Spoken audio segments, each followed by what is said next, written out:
date in 1895, in a little university laboratory in Bavaria, Professor Wilhelm Conrad Röntgen first noticed the strange effect which led to the announcement of his discovery of X-rays. And although the news was received by the public with a mixture of disbelief and apprehension, doctors immediately saw the possibilities of the mysterious new rays and began to use them. It was not until 1913, however, that their use became certain and reliable. In that year, the hot cathode X-ray tube was introduced by Dr. William D. Coolidge of the General Electric Research Laboratory, the man who had already developed the all-important ductile tungsten lamp filament, and who now holds one of the world's few honorary degrees of Doctor of Medicine. In speaking of X-rays, therefore, it is a privilege to be able to present Dr. Coolidge himself. For a long time, after X-rays were discovered and used, they remained a mystery even to the scientists. That is how they got their name, X for the unknown.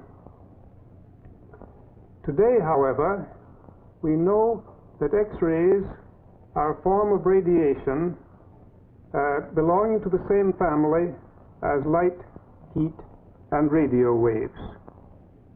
We know also that X-rays are produced whenever a solid target is struck by a high-speed stream of electrons, those same little negatively charged particles of electricity which make our radio tubes work.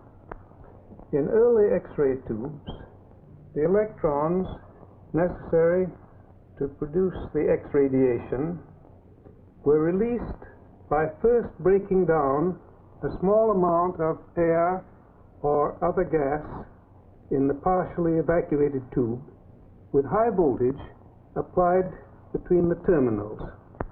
Operation depended upon the amount of gas within the tube, and since this was variable, the tube was unreliable. In the present day hot cathode X-ray tube, of which this is one of several different types, there is a high vacuum,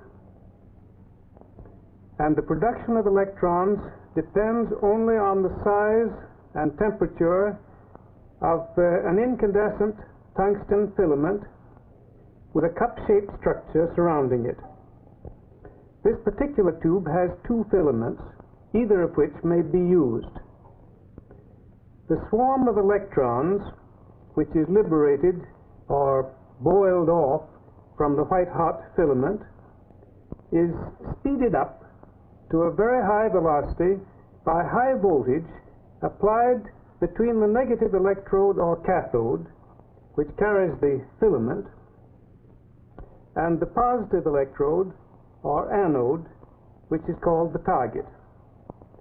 The electron stream is focused to a very small spot on the target by the cup-shaped cathode structure.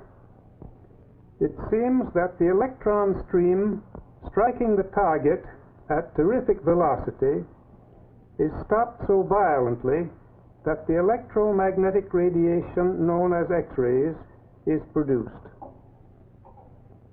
The efficiency of X-ray production is very low, and most of the energy of the electron stream goes to heat the target.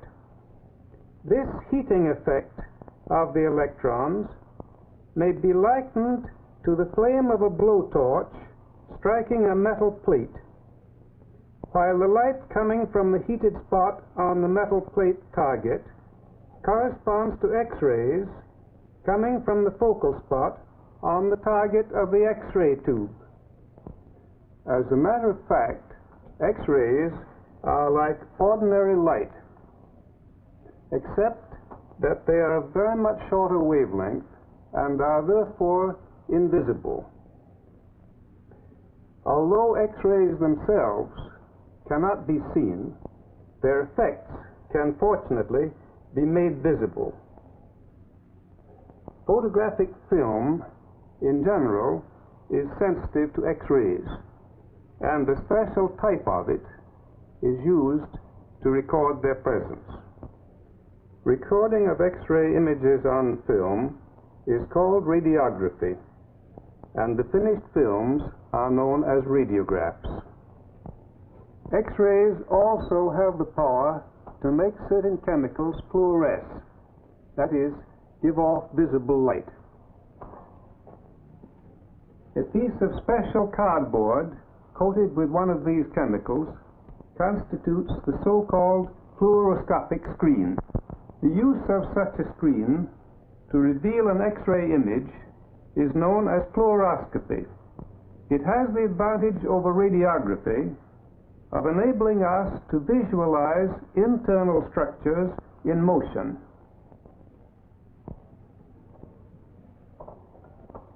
Besides being of much shorter wavelength, X-rays also differ from light rays in that they cannot be focused in a camera.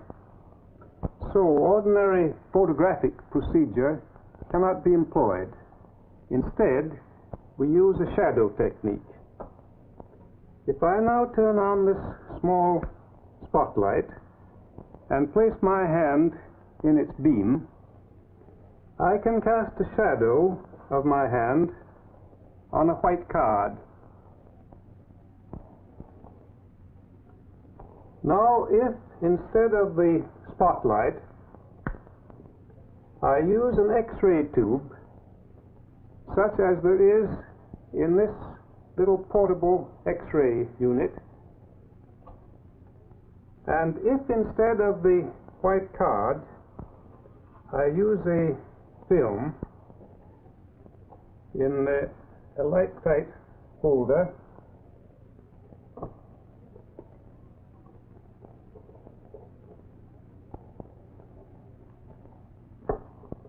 I can cast an X-ray shadow of my hand, which on the developed film looks like this. Note, however, that instead of a solid silhouette shadow, as with light, the X-rays produce a shadow which shows a distinction between the bones and the flesh. In other words, X-rays pass through some substances more easily than through others, and the details of the image depend upon the amount of X-ray getting through the different substances which make up the object. It is this ability of X-rays to differentiate between types of substances which gives the rays their great diagnostic value.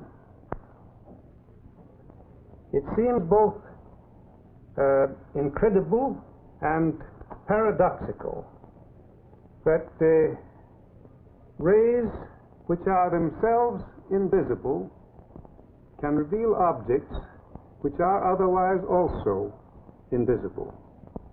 But that is exactly what X-rays can do. It is then no wonder that X-rays have, in less than half a century after their discovery, become so useful in medicine and industry.